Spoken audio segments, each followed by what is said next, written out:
Peggy 18.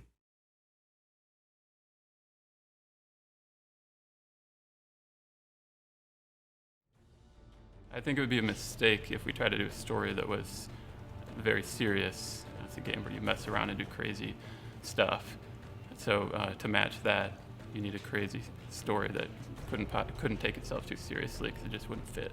Some of a critique that we had in Just Cause 2 was about the story itself. And we've been really attentive this time to give a depth to Rico for the player who wanted. So Rico arrives in Medici, which is the country that he grew up in. It's where he learned to parachute and to base jump and to swim and to do all the things that made him a reckless action hero. One night, a coup happened and Di Ravello took power. On that night, his parents were killed and he had to escape from the island. In his escape, he met Sheldon, and he was kind of recruited into the agency. I think the biggest difference in terms of tone is that you're not working anymore for the agency, right? No, he is now that one-man army, a one-man revolutionary force. He comes back because he gets a letter from his oldest friend saying, hey, Rico, it's been fun, but, we kind of lost. And Mario knows what a great action hero Rico is, and suddenly the tides start turning, and people start joining the rebellion, allowing eventually the exiled leader who was pushed out those many years ago during the coup to come back and start rebuilding a democratic state. The first main character that you meet is a character named Mario, and he is in some ways a little bit of a comic relief character. Maybe he thinks he's a little bit more important to this rebel uprising than he actually is. We introduced Di Ravello as soon as possible, and we're trying to build basically a rivalry, almost a one-on-one rivalry with the player and Di Ravello throughout it. The story involves a super element that the evil dictator uses to build these super weapons. But he is still that omniscient supervillain off in the distance, intent on world power. And of course, the ultimate outcome is a confrontation with Di Ravello. The discovery of this Bavarium, which was sort of accidentally leaked to him from Dima, Rico's friend, the scientist, caused him to raise his goals even higher. Something that is highly destructive and magnetic. It's just an awesome material. The next level of uranium, if you will. We hope that the characters are enough fun that you don't mind the 30-second cutscene that's introducing what absurd mission you're about to go on. At first we were going to just do regular motion capture and do our VO in it, but to try to improve the quality a little bit, we ended up using full performance capture. So we capture the facial animation with the actors in full suits, including their voice. What this does is you get a little of the gesticulation that we all do, and it ties with how they're emoting within their voice.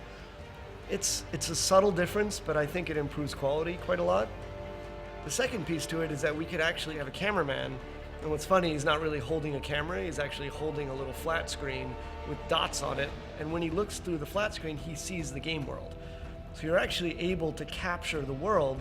This really helped quite a lot in bringing life to our short cinematics. From the beginning, we know that, this is our mechanics, and we prototyped them really early, so we kind of know exactly how they're going to work, so we can kind of be building missions around that. I would say from a gameplay perspective, our missions are excuses to let you try cool things and do cool things.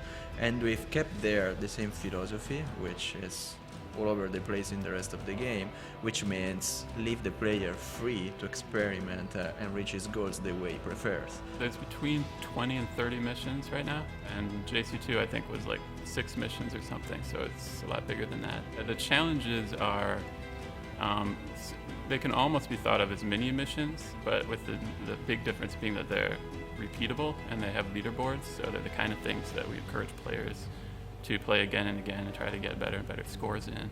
A lot of times we'll put a challenge start that's right next to where the mission ends. Many of the missions involve rebels involved in combat that Rico is also involved in. Like for example, in the civilian settlements that you're liberating, you can, there's police stations in most of the towns. The idea is to cause havoc in the police station by blowing stuff up and wrecking everything. And rebels will start coming in to assist you. And they have fully fleshed AI involved in this faction versus faction combat, so you can, to some extent, leave them there and let them continue to take care of the police station while you're going to, say, rip down a statue or do whatever else you want to do in the town. We're trying to build such a systemic AI as possible, and what I mean by that is that basically they can handle kind of all situations. We create a response, so if they hear a gunshot at any point, they should kind of react in a systemic way to that. So if they see a military or the military sees them, they're gonna start fighting each other, and so it's having a balance so that that should happen, but it shouldn't turn into like World War III inside of a town. You know, these people live in this world and they want this revolution to succeed. And it's not just about destroying everything and walking away. Because Rico has an attachment to this world, he wants to go further than just destroying, so that he doesn't leave it in just total fire and chaos at the end.